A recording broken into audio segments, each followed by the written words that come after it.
الحمد لله رب العالمين والعاقبة للمتقين والصلاة والسلام على سيدنا ومولانا محمد أكرم الأولين والآخرين وعلى آله وأصحابه وأزواجه وذرياته أجمعين وعلينا معهم يا أرحم الراحمين.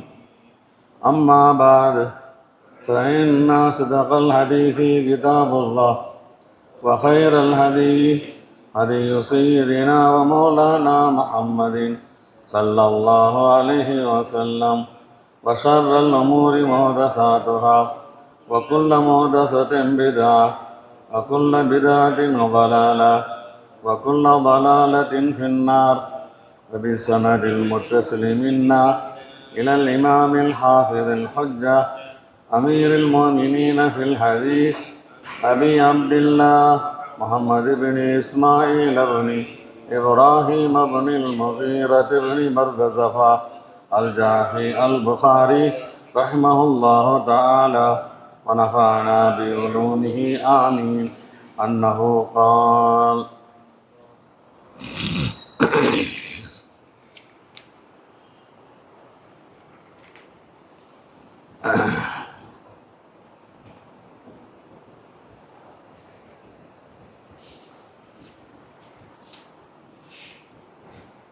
به قال حدثنا عبده قال حدثنا عبد الصمد قال حدثنا عبد الله بن المثنى قال حدثنا ثمامة بن عبد الله بن أنس عن أنس عن النبي صلى الله عليه وسلم أنه كان إذا تكلم بكلمة أعادها ثلاثا حتى تفهم عنه، وإذا أتى على قوم فسلم عليهم سلم عليهم ثلاثة.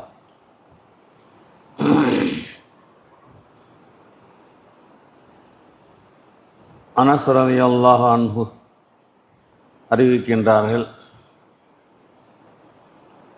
நபி அவர்கள் ஏதேனும் ஒரு விஷயம் பேச ஆரம்பித்தால் அதை 3 தடவை திரும்பவும் திரும்பவும் சொல்வார்கள். ஆதஹா சலாசன், விளங்கப்பட வேண்டும் என்பதற்காக, விளங்க வைக்க வேண்டும் என்பதற்காக. வைதா அத்தா அலா கௌமின் ஃபஸல்லம அலைஹிம், ஒரு கௌமிடத்திலே வந்து சலாம் சொன்னால்,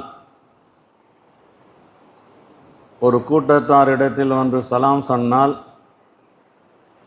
சல்லம அலைஹிம் சலாசா, 3 தடவை சலாம் சொல்லுவார்கள்.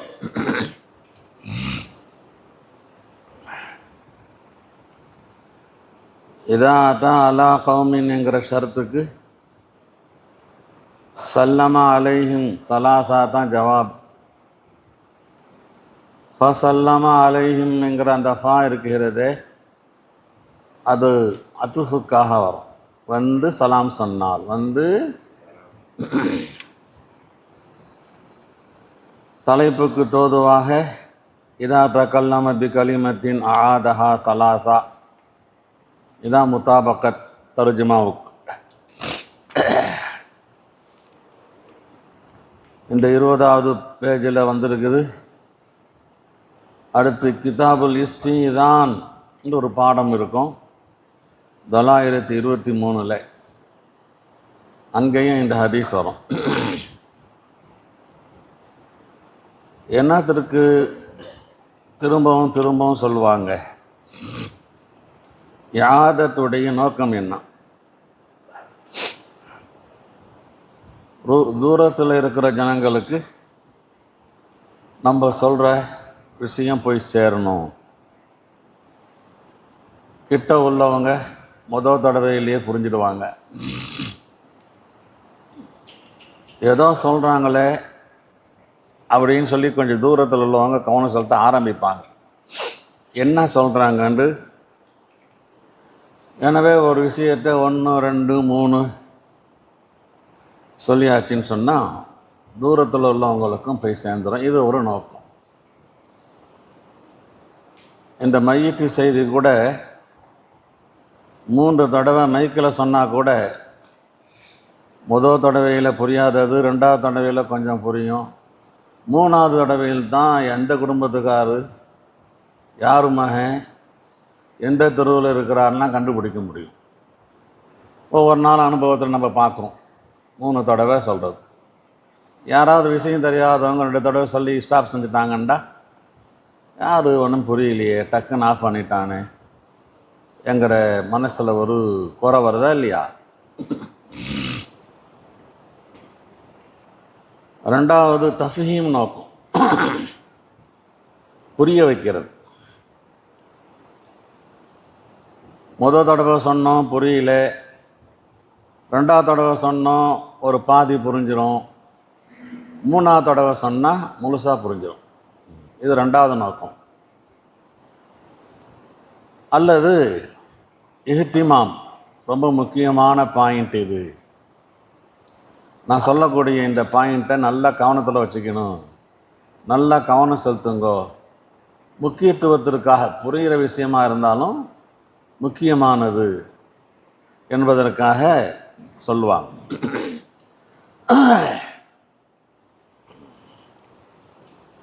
அப்போ அசல் நோக்கம் ஹத்தா துஃபஹம அன்ஹு தான். விளங்குற விஷயமா இருந்துச்சுன்னா 3 தடவை சொல்லணும்னு அவசியம் இல்லை. கேட்டு கேட்டு புளிச்சு போன விஷயமா இருக்குது, ஒரு தடவை சொன்னாலும் போதும். ஃபாயிலுக்கு ரஃபு, மஃபூலுக்கு நஸபு, இதெல்லாம் ஒன்றா சும்ராலேன்னு காதல் உள்ளது. அவன் ஃபாயிலுக்கு ரஃப செய்கிறானோ இல்லையோ, மஃபூலுக்கு நஸபு செய்கிறானோ இல்லையோ, கேட்டால் சொல்லிவிடுவான் ஃபாயிலுக்கு என்னடா யாராப்பு ரஃபா அதில் எத்துமா, நான் வாசிக்கும் போது செய்ய மாட்டான், அது வேறு. அவ்வளோ தெளிவான விஷயம் ஃபாயிலுக்கு ரஃப, மஃபூலுக்கு நஸபு, முதாஃப் இலைஹிக்கு ஜர்ரு.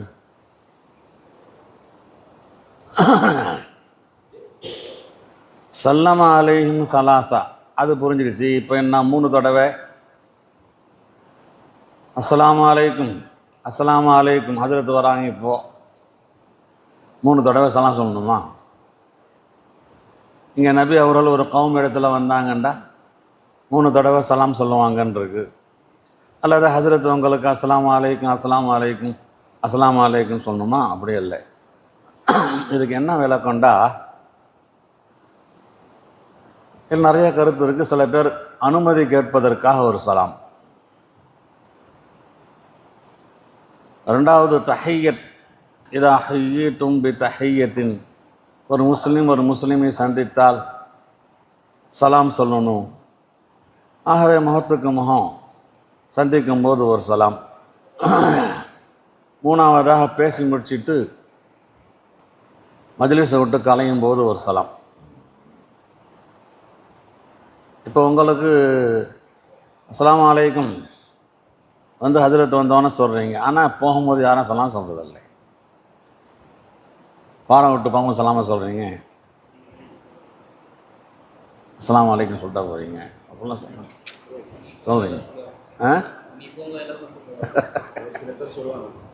அப்படியா? சரி. அப்போது மஜ்லிஸை விட்டு பிரியும்போது அஸ்ஸலாமு அலைக்கும் என்று சொல்லிட்டு என்ன செய்யணும்? பிரியணும். இது சிலருடைய கருத்து 3 சலாமுக்கு.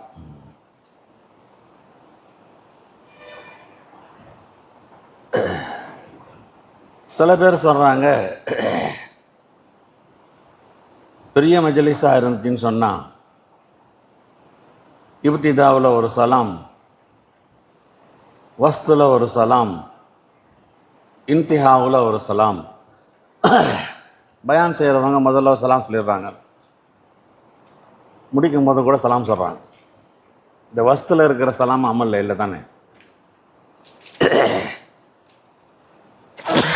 அல்ஹம்துலில்லாஹ்.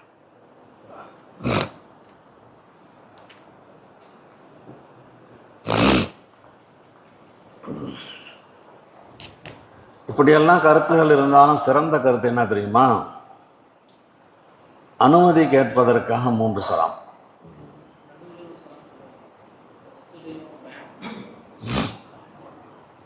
இங்க சொல்லுங்க.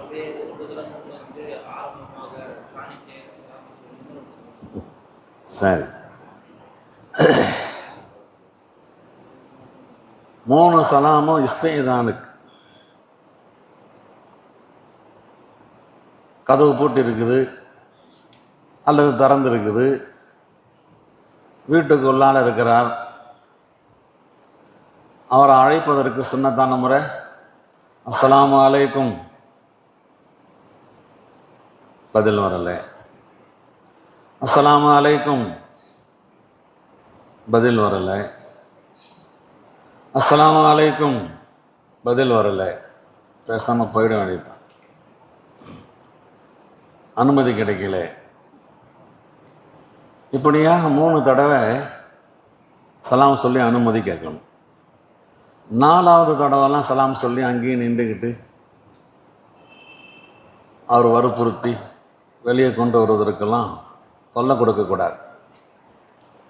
இருக்கிறாரோ இல்லையோ, நம்ம 3 தடவை சலாம் சொன்னோம். இப்போ பெல் அடிக்கிற மாதிரி, பில் அடித்தா தான் வந்துடுறாங்களே, தப்பு ஒன்றும் இல்லை. ஆனால் பில்லும் அடிக்கணும், அஸ்ஸலாமு அலைக்கும் சொல்லணும். அஸ்ஸலாமு அலைக்கும்னு ஒரு பில்லு, அஸ்ஸலாமு அலைக்கும் 2வது பில்லு, அஸ்ஸலாமு அலைக்கும்னு சொல்லி 3வது பில்லு. 3 பில்லு அடித்தாச்சு, வரல, திரும்பிடணும். அனுமதி கேட்பதற்காக 3 சலாம் என்பது தான் சிறந்த தௌஜி. அபூ மூஸல் அஷ்அரி ரலியல்லாஹு அன்ஹுடைய நிகழ்வு சம்பவம். உமரை பார்க்கறதுக்காக வராங்க. வாசலில் நின்று அஸ்ஸலாமு அலைக்கும்னு 3 தடவை சொன்னாங்க. வீட்டுக்கு உள்ளே இருந்து பதில் வரல, திரும்பிட்டாங்க. உமர் திரும்பின அபூ மூஸல் அஷ்அரியை பார்த்து கூப்பிட்டு, ஏன் திரும்பி போகிறீங்க, 3 தடவை சலாம் சொல்லிட்டு என்று கேட்டாங்க. அப்போ தான் நபி சொன்னாங்க, அப்போ தான் அபூ மூஸா சொன்னாங்க, நபி அப்படி தான் சொல்லியிருக்கிறாங்க, அனுமதி கேட்குறதாருன்னா 3 தடவை சலாம் சொல்லணுன்னு இருக்காங்க. நான் 3 தடவை உங்களை கூப்பிட்டேன், சலாம் சொல்லி நீங்கள் பதில் சொல்லலை. இதை உறுதிப்படுத்துவதற்கு உமர் சொன்னாங்க, இப்படி சொல்கிறீங்களே, அனுமதி கேட்பதற்காக 3 தடவை சலாம் சொல்லணும்னு சொல்லி சாட்சி இருக்குதா? நீங்கள் சொல்கிறீங்க, நபி சொன்னாங்க என்பதற்கு சாட்சி சொல்லுங்கண்டு. உடனே அபூ சயீத் அல் குத்ரி அங்கே இருந்தாங்களாம். அபூ சயீத் அல் குத்ரிட்ட கேட்டு பாருங்கள், நபி சொல்லியிருக்கிறாங்களா சொல்லலையான்னு சொல்லி. அப்போ இதெல்லாம் தெரிகிறது 3 தடவை அனுமதி கேட்பதற்காக உள்ளது.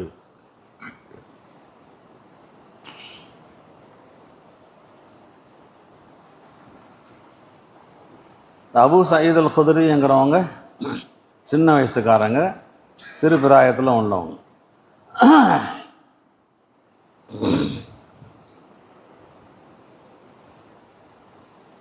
அப்போ உமர் அவர்களுக்கு இந்த செய்தி எப்படியே தெரியல, இஸ்திதானுக்கா 3 சலாம் என்பது. எனவே தான் அபூ மூஸல் அஷ்அரி சொன்ன உடனே என்ன ஷஹாதத்துன்னு கேட்டாங்க. அதற்கு சாட்சியாக சின்ன வயசுக்காரு ஒரு சிறுவர் அபூ சயீத் அல் குத்ரி, அப்போ அவங்க சொன்னதை உமர் எடுத்துக்கிட்டாங்க. சொல்கிறாங்க, பெரிய பெரிய சஹாபாக்களுக்கு கூட தெரியாத சில விஷயங்கள் சிறுவர்களுக்கும் தெரிஞ்சிருக்குது. சிறுவர்கள் தெரிஞ்சிருந்தாலும் பெரியவங்க அதை ஏற்றுக்கிட்டாங்க. நபி சொன்னாங்களா அப்படின்னு சொல்லி. பிஹி கால ஹதஸனா முஸத்தத் قال حدثنا أبو عوانة عن أبي بشر عن يوسف بن ماهك عن عبد الله بن عمرو قال تخلف رسول الله صلى الله عليه وسلم في سفر سافرناه நபியோடு நாங்கள் பயணம் செஞ்ச ஒரு பயணத்தில் நபி அவர்கள் கொஞ்சம் பின்னால் இருந்துட்டாங்க, எங்களுக்கு பின்னால் வராங்க, நாங்கள் முந்தி போகிறோம். தஹல்லஃப அதுரக்கனா வகது அர்ஹக்னா அஸ்ஸலாத்.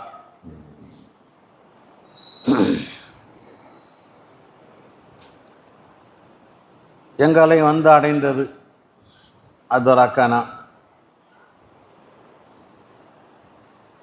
வகது அர்ஹக்னா நாங்கள் நெருக்கடியில் ஆகிவிட்டோம். அஸ்ஸலா தொழுகையின் நேரம் வந்துருச்சு, அசருடைய தொழுகையின் நேரம். உடனே நேரம் ஆயிடுச்சின்னு நகன்னு நத்தவல்லாவு நாங்கள் ஒது செய்ய ஆரம்பித்தோம். ஜஅல்னா நம்சஹு அலா அர்ஜுலினா நாங்கள் எங்கள் கால்களின் மீது லேசாக தண்ணியை ஊற்ற ஆரம்பித்தோம். நம்சஹுண்ட தடவுறது மசகு செய்கிறதுனால சும்மா லேசு மாசா கழுவ ஆரம்பித்தோம். நம்சஹு நாதா பி ஆலா சவுத்திஹி சத்தம் போட்டு நபி அவர்கள் ஒரு அறிவிப்பு செஞ்சாங்க. வயலுன் லில்லா காபி மினன் நார் 2 தடவையோ 3 தடவையோ. இந்த மர்ரத்தை அவு சலாசன். பாபு தாலீம் ரஜுலி அமதஹு வ அஹ்லஹு ஒரு நபர் தன்னுடைய அடிமை பெண்ணுக்கு கற்றுக் கொடுக்குதல் தீனுடைய கல்வியை, அஹ்லஹு தன்னுடைய குடும்பத்தாருக்கும் கற்றுக் கொடுக்குதல். ஒவ்வொரு மனிதரின் மீதும் தன்னுடைய கஸ்டடியில் இருக்கக்கூடியவங்களுக்கு கல்வி கற்றுக் கொடுப்பது கடமையாக இருக்கிறது. இப்போ அமதஹுன்னு இருக்குது. அதே மாதிரி நீ ஒரு பெரிய கடை முதலாளி, உன்னுடைய கடையில் 5-6 பேர் 10 பேர் வேலை செய்கிறாங்க, முஸ்லீம்களாக இருக்கிறாங்க. அவங்களுக்கு தீனுடைய இல்முக்கு ஏற்பாடு செய்யணும். தொலை தெரியாதவங்களாக இருந்தாங்கன்னா தொலை வைப்பதற்கு தொழுவதற்கு கற்றுக் கொடுக்கணும். இதெல்லாம் நல்ல முஸ்லீமுக்கு உண்டான அடையாளமாக இருக்கிறது.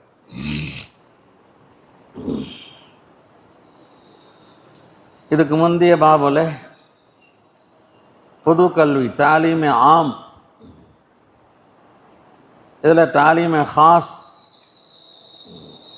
எல்லாத்துக்கும் சொல்லிக் கொடுக்கறது முதல்ல. இப்போ தன்னுடைய குடும்பத்துக்கு சொல்லிக் கொடுக்கறது, தன்னுடைய கஸ்டடிக்கு கீழே இருக்கிறவங்களுக்கு சொல்லிக் கொடுக்கறது. இதான் முனாசபத், இதான் ரபுத். மக்சது என்ன? தாலீம் அவசியம், கற்பிப்பது அவசியம்.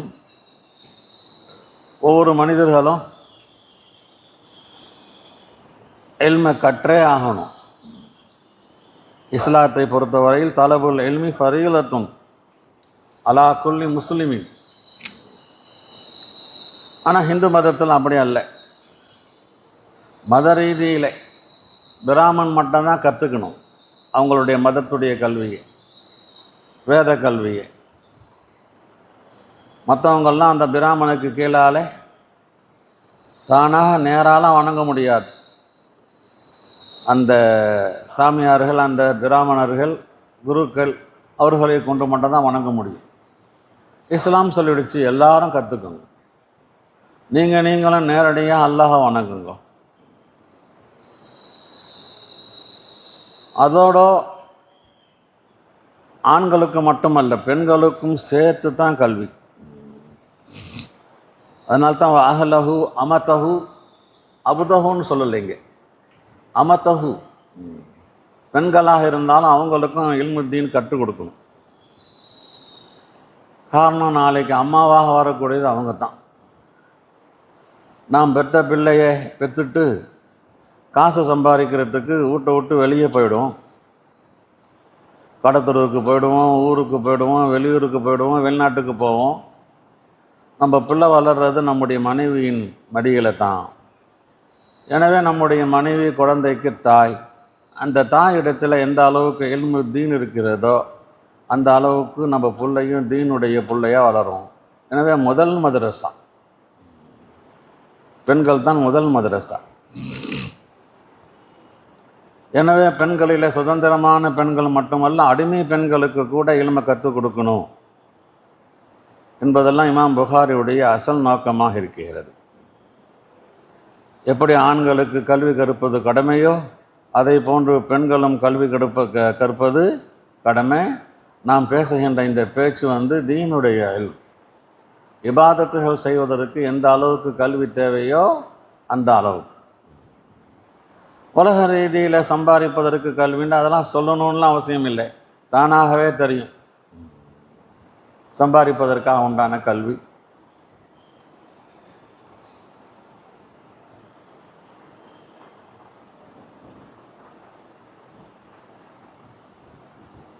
به قال حدثنا محمد هو ابن سلام قال أخبرنا المحاربي قال حدثنا صالح بن حيان قال عامر الشعبي قال حدثني أبو بردة عن أبيه قال رسول الله صلى الله عليه وسلم ثلاثة மூன்று நபர்கள் லஹும் அவர்களுக்கு அஜரானி 2 மடங்கு கூலி இருக்கிறது. ரஜுலும் மின் அஹல் கிதாப் அஹல கிதாபில் ஒரு மனிதர் ஆமன பி நபிஹி தான் வாழ்ந்த காலத்தில் இருந்த நபியை கொண்டும் ஈமான் கொண்டார். வாமன பி முஹம்மதின் கடைசியில் வந்த முஹம்மதை கொண்டும் ஈமான் கொண்டார். இவருக்கு 2 மடங்கு கூலி. வல் அப்துல் மம்லூக் இதா அத்தா ஹக்கல்லாஹ் ஒரு எஜமானருக்கு அடிமையாக இருக்கும் அடிமை அல்லாஹுடைய ஹக்கையும் கடமையையும் ஹக்க மவாலிஹி எஜமானர்களுடைய கடமையையும் நிறைவேற்றினார். இவருக்கு 2 கூலி இருக்கிறது. வரஜுலுன் மூன்றாவது ஒரு மனிதர் கானத் இந்தஹு அமதுன்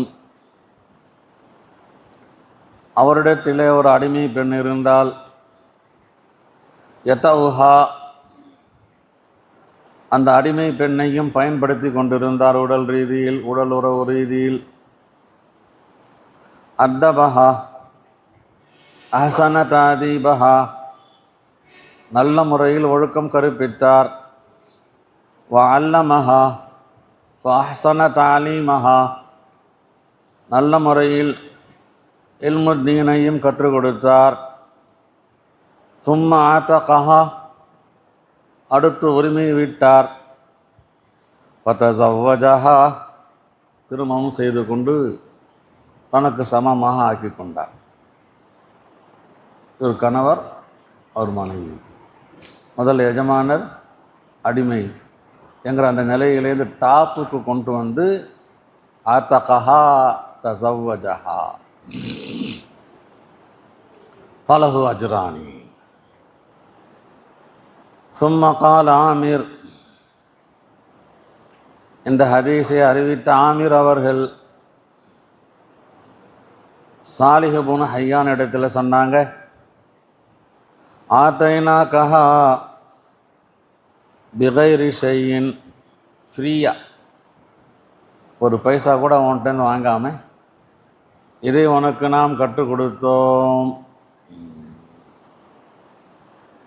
அதுக்கான யுர்கபு ஃபீமா தூனஹா இதைவிட சாதாரணமான விஷயத்தை எல்லாம் கற்றுக்கொள்வதற்காக மதீனாவிற்கு பயணம் போக வேண்டி இருந்தது. ஏதாச்சும் தெரியணுன்னா மதீனாவுக்கு போனால் தான் கற்றுக்க முடியும் இல்முத்தீன். இப்போ சொன்னாங்க, இந்த இடத்துலையே நான் உனக்கு நீ வெளியூருக்கெல்லாம் போகாமல் தீனுடைய இல்மை கற்றுக் கொடுத்துட்டோம், ஒரு பைசா வாங்காமேண்டான்.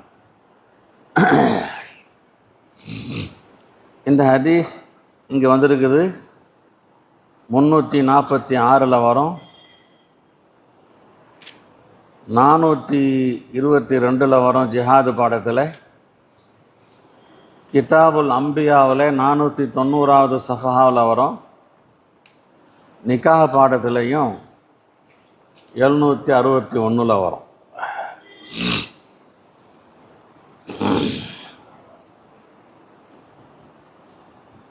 பகல கிதாபுகளுக்கு 2 மடங்கு கூலி இருக்கிறது. தன்னுடைய நபியின் மீதும் ஈமான் கொண்டிருக்கிறார். கடைசி நபி முஹம்மது ஸல்லல்லாஹு அலைஹி வஸல்லம் மீது ஈமான் கொண்டிருக்கிறார். குர்ஆனிலேயே தெளிவாக அல்லாஹ் சொல்கிறான், அல்லதீன ஆதைனாஹுமுல் கிதாப மின் கபுலி ஹும் பிஹி யுமினூன் وَإِذَا يُتْلَى عَلَيْهِمْ قَالُوا آمَنَّا بِهِ إِنَّهُ الْحَقُّ مِنْ رَبِّنَا إِنَّا كُنَّا مِنْ قَبْلِهِ مُسْلِمِينَ. இதுக்கு முந்தைய ஆல கிதாபாக இருந்த யூதர்கள் கிறிஸ்தவர்களிடத்திலே இன்னைக்கு இந்த குர்ஆனை ஓதி காண்பிக்கப்பட்டால் ஆமன்னா பிஹி இன்னஹுல் ஹக்கு மின் ரப்பினா இன்னா குன்னா மின் கப்லிஹி முஸ்லிமீன் என்று சொல்லுவாங்க. உலாயிக யுத்தவுன அஜ்ரஹும் மர்ரத்தைன், 2 மடங்கு. காரணம் பிமா சபரு. முக்கியமான பாயிண்ட்.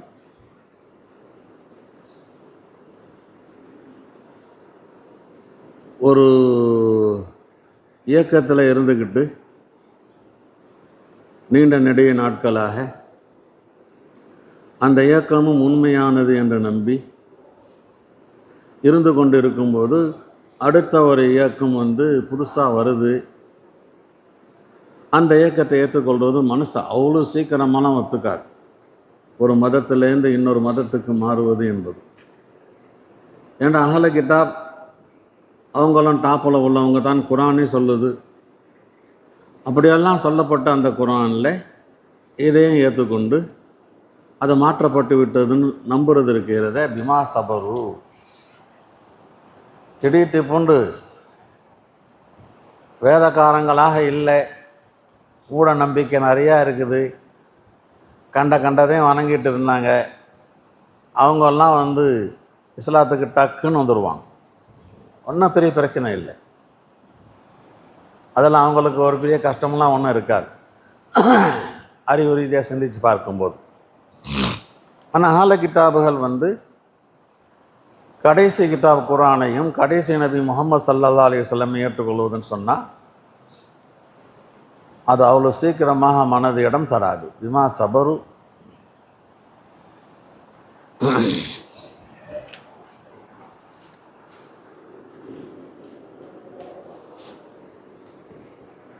பொதுவாக இங்கே ஒரு விஷயத்தை பல தடவை சொல்லியிருக்கிறோம். ஒரு 3 கூட்டம் 3 பேருன்னு சொன்னதுனால இந்த 3 பேருக்கு தான் இஸ்லாத்திலே 2 மடங்கு கூலிச்சிக்காதீங்க. இதெல்லாம் ஹஸ்ருக்கு உள்ளதல்ல. ஒரு 3 பேர்களை பற்றி குசூசியத்தாக சொல்லியிருக்கிறாங்க. சொல்ல வேண்டிய இடத்துல சொல்லணும். எந்த மஜ்லிஸோ அந்த மஜ்லிஸுக்கு தகுந்த மாதிரி பேச்சுகள் அமையும். இந்த மஜ்லிஸ் ஒரு விஷயத்தை அழுத்தி பேசுனதுனால இதுதான் இஸ்லாத்தில் முக்கியமானது, மற்றதெல்லாம் ஓப்பலாசுன்னு கணக்கத்துக்கிறது. நேரங்களை பொறுத்து, காலங்களை பொறுத்து முக்கர்ரீன்கள் மஜ்லிஸுகளை பொறுத்து விஷயங்களை சொல்லுவாங்க. அந்த அடிப்படையில் தான் நபி அவர்கள் இந்த 3 பேரை சொல்லியிருக்கிறாங்கன்னா அந்த 3 பேரை சொல்வதற்கு உண்டான சந்தர்ப்பமாக அது இருந்திருக்கும். 2 மனிதர்கள் 2 வேலையை செஞ்சுருக்கிறாங்க.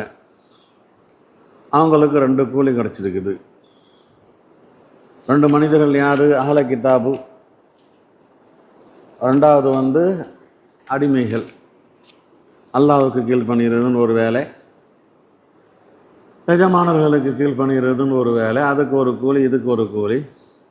அஹ்ல கிதாபுகள் தங்களுடைய அந்த இன்ஜில் தௌராத்தை ஈமான் கொண்டதுன்னு ஒன்று, இப்போ குர்ஆனை ஈமான் கொண்டதுன்னு ஒன்று. இந்த மூணாவதாக சொல்லப்பட்டதில் ரெண்டு வேலை இல்லை. மூணாவதாக சொல்லப்பட்டதில் 2 விட 3, 4 எல்லாம் இருக்கிறது. என்ன செஞ்சாங்க?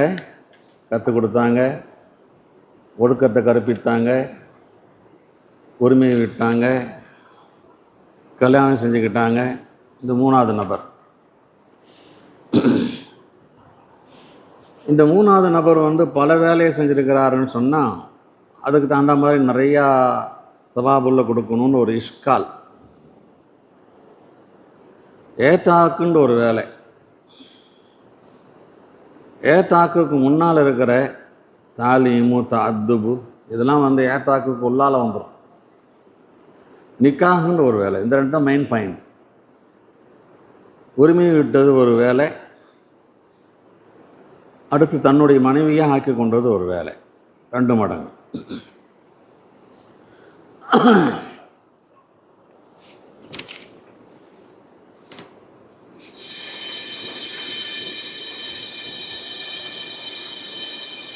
சுப்ஹானல்லாஹி பிஹம்திஹி சுப்ஹானக அல்லாஹும்ம பிஹம்திக் அஷ்ஹது அன் லா